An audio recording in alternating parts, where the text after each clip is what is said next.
Friends ఇది చూడండి, ఇది లుకానాలో టాకిల్ మ్యాన్ బ్లూ సఫాయా 8 ఫీట్ మరియు 9 ఫీట్ స్పిన్నింగ్ రాడ్లు మన దగ్గర కొత్త స్టాక్ వచ్చినాయి. చూడండి, ఈ రాడ్ అంతా బ్లూ కలర్లో ఉంటుంది.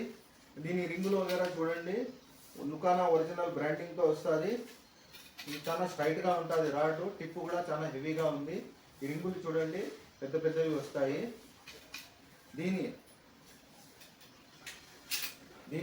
హెవీ యాక్షన్ కోసం తయారు చేసినారు. రోపులు, కట్లాలు, తలపియా, పటాన్ చేపలు, పెద్ద చేపలు 10 నుంచి 14 కేజీల వరకు ఇది లాగచ్చు. దీని డెడ్ లిఫ్ట్ వచ్చి 5 కేజీలు ఉంది. నీళ్ళలో ట్రాక్ 10 కేజీల వరకు అయిపోతుంది. ఇది చూడండి, దీని లూర్ వెయిట్ 10 నుంచి 60 గ్రాముల వరకు దీని లూర్ వెయిట్ ఇచ్చినారు. కానీ ఈ రాడ్ ఏమి ఇరగవు. దీంట్లో ఈ రాడ్లలో 100 గ్రాముల పైన కూడా మీరు పిండి వేసుకొని రోపులు, కట్లాలు, తలపియా పట్టుకోవచ్చు. ఈ రాడ్ కావాల్సిన వాళ్ళు ఆర్డర్ చేయండి. 8 ఫీట్ 9 ఫీట్ దీని ప్రైస్ క్యాటలాగ్లో ప్రొవైడ్ చేస్తాము, చూసి ఆర్డర్ చేసుకోండి. ఈ 2 రకాల రాడ్లు మన దగ్గర స్టాక్ వచ్చినాయి. కావాల్సిన వాళ్ళు ఆర్డర్ చేయండి.